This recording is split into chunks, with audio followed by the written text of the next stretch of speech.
Hey everybody, Sam here with Working Success, and welcome to the new studio.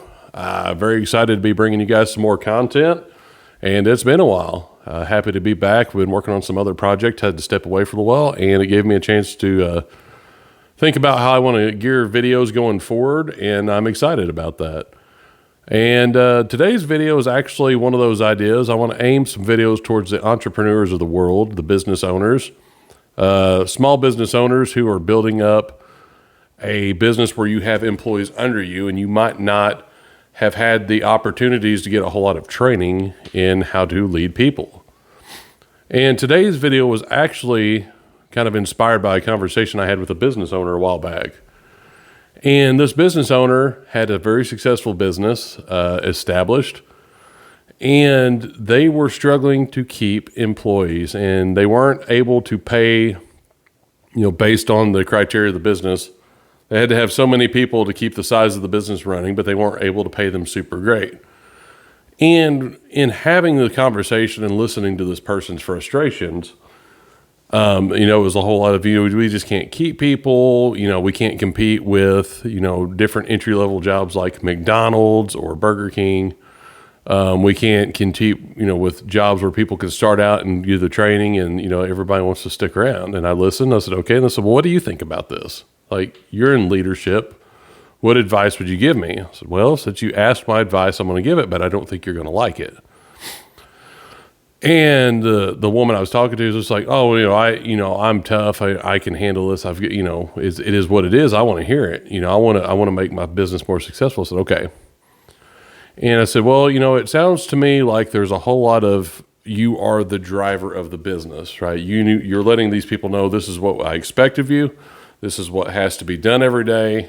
This is what I see you're not doing right. I'm going to do it myself. I'm going to show you how to do this. And she's like, well, yeah, because I have to do that. That's what I do.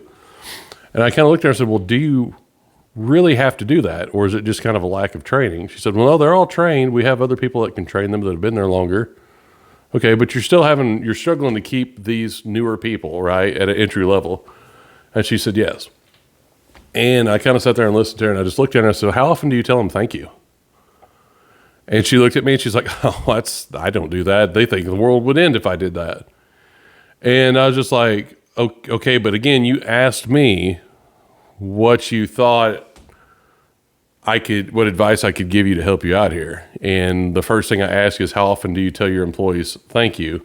And she's like, well, they think there was something wrong if I did that. I was like, okay, again, but I don't think you're not wanting to hear me, or you're not listening.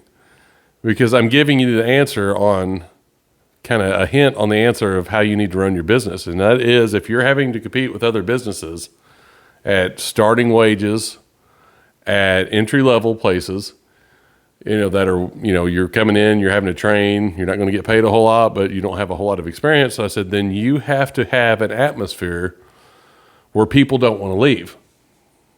And she's just like, well, that's why I pay I have an office manager, and that's what I pay her for. That's her job to do that. I do this. And I think, I could look at it, I was like, well, I think we've discovered the problem, the root cause of your problem here. And I hate to tell you, but you are the owner. And whether you have an office manager or not, people are looking at you to set the tone of the business. And if the tone that you're setting is that you are unappreciative and that you are demanding and that you're very critical of people's jobs without telling them what you expect or how you expect it, then you're not going to keep people. However, if we take that and flip it on its head, and you understand that you are wanting to keep the people that you actually get in the door and you've invested money to train in, then what you need to do is flip it on the script, and you need to tell everybody every day, hey, I appreciate the fact that you showed up today. I appreciate the fact that you tried. I said, if somebody makes a mistake in their training or they're new, you don't beat them up or rake them over the coals, or say, hey, I'm going to take 5 minutes. I'm really busy, but I want to take 5 minutes to show you how I want you to do this. I'm going to show you directly. This is how we do this. I expect you to do that. Now I'm going to watch you do this. Okay. Do you understand now? Great. Okay. Every now and then I know it costs money, but take them out, get them a gift card or something to eat, bring food in for them, cook for them if you have to. It doesn't take a whole lot to make people feel appreciated. And thank yous are free. may come at the expense of your ego, but they are free.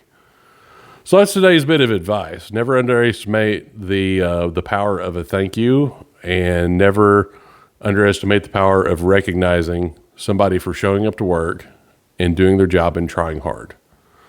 There's more to come on this series for entrepreneurs, including how to discipline people properly, how to get results, how to show improvements without being overly critical, and we'll cover that. But that's today's video. Was it helpful? Did you find it? If you did, please leave a comment, like the video, and subscribe to the channel, and we'll bring you more videos in the coming weeks. We appreciate you. Thanks for watching. See how easy that was?